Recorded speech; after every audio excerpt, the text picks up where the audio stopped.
Welcome to Podnutz Daily, episode number 334. The show for computer repair techs by computer repair techs. That is our slogan. It's becoming that these days. This is a show for you guys who want to learn how to fix computers or have businesses fixing computers and want to learn what everybody else in the world is doing as well as you. So it's cool. We have guests come on the show who own shops, enthusiasts, whatever they do in the field, share their tips and secrets and all kinds of business advice, and that's what we're going to do today. Joining us is Ray Bigham from TechChatShow.com. What's up, Ray? Not a lot. How you doing, Steve? Not too bad. Good. What do you mean not a lot?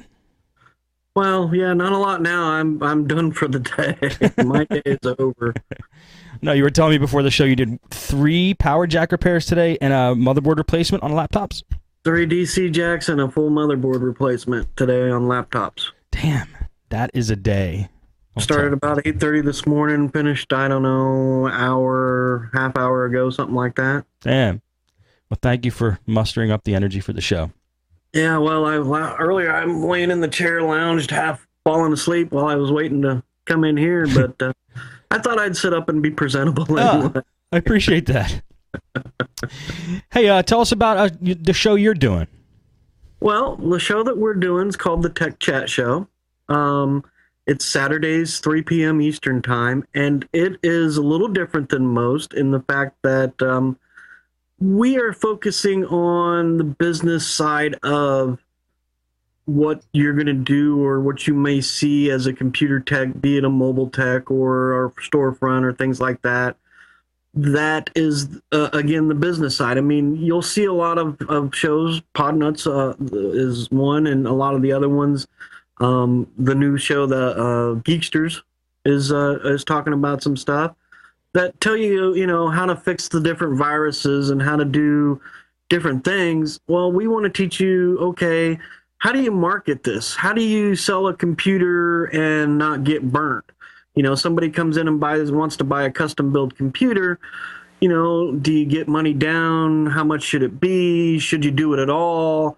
I mean, these are all the decisions that you have to make as a business person that most shows really aren't covering. So, yeah, the repair videos that you've done for laptops, which are great, those are great tools, but after you learn how to fix it, you become you've gone from enthusiast to professional.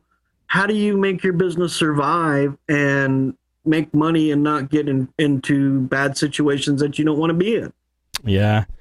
It's unfortunate that most good techs, or no, I can't say most, but a lot of good techs have the tech knowledge, the tech savvy, and that's what they're good at, and their business sense goes by the wayside.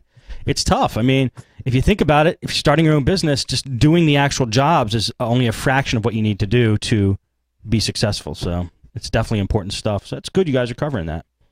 Well, and that's why we kind of started the show, was we always kept hearing the same questions, whether it was in a forum somewhere or different people just asking questions via email or on Podnutz or one of the other shows of, yeah, I know how to do this, but I have no idea about advertising or marketing or financing or taxes or, all these things that are part of being in business. I mean, yeah, when I started, I was under the misconception as well. I mean, it was, I want to fix computers.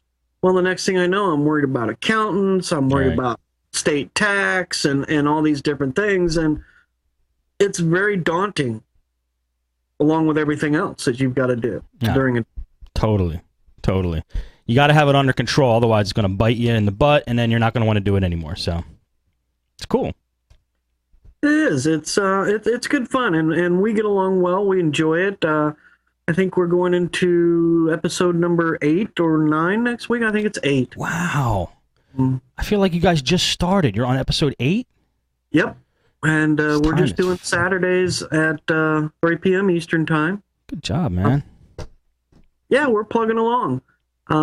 There's a new show. I'll plug them too, just because they're doing a nice job. They're a little bit different. Is the Geeksters, and that's a bunch of guys that are Podnutz and TeamSpeak people that have been around for quite a while, and they're doing their own little thing too. So it's good stuff going out there right now. So there's a lot of information for everybody to get.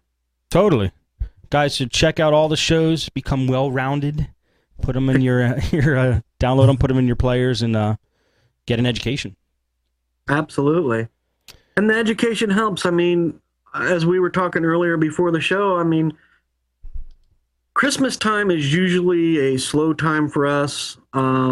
It has been the few years before, when I was owning the company. Christmas time, usually, you know, the people are out for Black Friday and they're finding all these deals, and you're just really not seeing that much business. And yet we've got 4 racks out front that are pretty well all full of inbound and outbound stuff.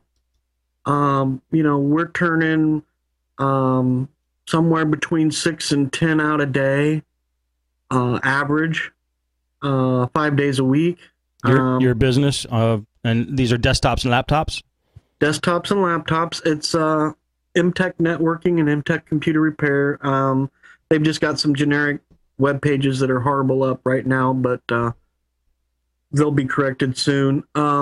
It's just really, I mean, our outside tech is already booking into the second week of January already.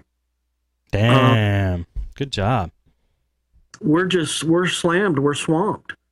And I really attribute a lot of that to having been around and done good work in the past. Timster, everybody knows Timster for the most part. If you've been around Podnutz or anywhere, you know, anywhere close to it, everybody knows Timsters, and he's slammed it, you know, in his shop, and he's not a brick and mortar storefront that you know, in tradition. He's got a shop in his house, or to the side of his house. It is separate, and he's been buried for several weeks as well. And it's very rare this time of year that you see that in the service industry with computer repair. It just really is. A lot of people look at it as, well, yeah, do I want to put that kind of money in it? It's Christmas. I'm just going to buy a new one. Right. Okay. Well, I can't compete with, you know, the Black Friday sales. So, you know, have a nice day, I guess. But you can tell them. I mean, because I can't. Yeah, but those are doorbusters. Most people don't get those anyway. I mean, they probably end up buying something at the store because they're there and they waited in line for 5 hours. But the you know, it's like most of those deals, like the majority of people are not going to get them. So. Well, but in a lot of their minds, they think they are, and yeah, I guess so.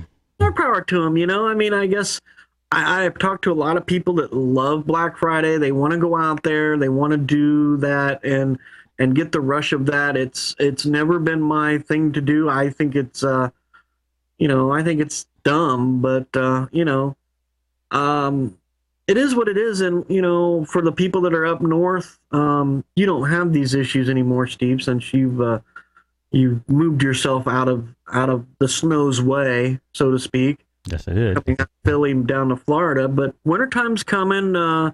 Computer Meister was saying in the shop that winter's coming, and it is. And that was part of my thing tonight is winter is coming, and you really need to, you know, market yourself out there for being able to do new computer setups, new computer viruses that have expired in 30 days, you know, because people are going to start to see the snow to fall and things like that, and they're going to be wanting to use their computers. Right. So as any kind of a tech, I mean, if you're a business or mobile or whatever it is you do, I mean, get that advertising out there because people want to see that. Is that what you're doing? Like, is that what you're attributing to your business, or your, you know, in your flow of business lately, or? No, we've not marketed that at all. Not a bit. We're looking at some other options for some remote support for businesses and maybe some remote support virus stuff for homeowners, but you know, it's hard to justify a price, you know, things like that. So you would probably attribute what your business is just from doing good business in the past and just word of mouth spreading, and same with Timster? Yeah, okay. I mean, Timster got a lot of his business on Google AdWords. It works wonderful for him. I never did AdWords. I couldn't justify the cost. at least in my area. And in every area, it's different based on where you're at, And the competition. who's your competition, how they're bidding on those ads, which drives up the price per click, and what you're willing to put out of pocket to do that. All right. So it becomes much tougher in a more populated area. I mean, we're 52,000 people, so to speak, around here in the main city. There's 1, 2, 3 computer shops. A new one just popped up. We'll see how long he lasts. Most of them don't last more than 6, 8 months, and they're gone again. You know, Yeah. before I sold it, we were 3 years in. The guy that is a great friend of mine that actually bought this part from me, he's been in, as a remote tech business only for the most part, over 10 years.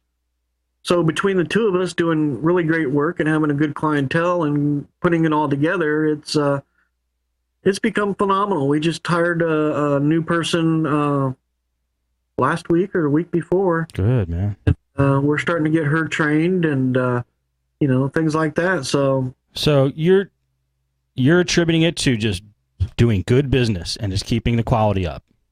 you have to. If you don't do good business, how do you compete? Because you're not going to be able to compete on price with your, you know, your box stores, but whether it's a, you know, and I'm going to say the names, I hate to, but a Walmart or a Best Buy, you're not going to be able to compete in price with them most of the times on the low end stuff. Now, if you're talking gaming systems, yeah, absolutely. You can get out there and spec it right to the customer's needs. You know, they're going to be playing, you know, Call of Duty or World of Warcraft or any of those.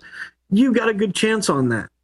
But if you don't do business at a comparable price, do good business, take care of your customer, and not say, well, you took it home, you had it a week, you got a virus. Well, did they really get a virus or did you miss something? All right. You know, that's a hard one to swallow, but is it worth saying, okay, let me look at it, let me fix it real quick, I'll correct the problem, and I'm going to send you home without a bill. Thank you, have a Merry Christmas, and, you know, look at the word of mouth that you're going to get from that. It's going to work wonders.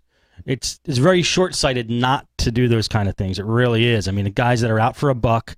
I knew a guy down the street from my shop. He was just terrible with his customers. And the only way he was surviving was he would get new customers that never talked to any of his past customers. He would not get return customers. And Right. he was barely scraping along. And there's been so many times just by treating your customers right and doing good work that they just keep coming back. It's not that hard. You just got to look long term, and it's all worth it in the end. So It is. I've got three shops in the surrounding area that send us all their DC jack work. They won't touch them. right. They don't want part of it. So I'm already getting their business, and then I've told them. I said, "Well, here, put your name on it. Don't tell me who your customer is because I don't care. We'll do it for you at this price, and we'll send it back home with you, and you can charge your customer that price or whatever. Right. I'm not trying to steal your customer." Steve, these guys don't even do that. They just send me the customer. Really? Okay. Oh, that's ridiculous. So I'm going to take really good care of them. I'm going to make sure when it leaves, it powers up. It does a great job. They've got current virus protection and, you know, the whole 9 yards. I can clean the screen and make it look all pretty when they pick it up, and they're going to remember me. Yeah. I'm telling you, it's major mistake and I made this mistake because I don't know why, I just never did it from the beginning, to not keep your customers' identities, like grab their email address. And any customer that comes in, get their email address, and then every week or every month or however you want to do it, and as long as they know that it's coming from you and you told them you're going on my mailing list, and mail them coupons, mail them deals, keep your name and your business fresh in their mind. And I probably could have tripled how much money I made if I just kept my list of customers and sent them out specials and deals and coupons and stuff like that. And it's silly that they were sending you their customers, but you could capitalize on that, you know? Well, and we do. We're going to, you know, we send them a happy holidays generic. There's so many people right now that are politically correct, whether or not I can say Merry Christmas or not. I'm not even going to go down that road, but we send them a happy holidays. We always send them a little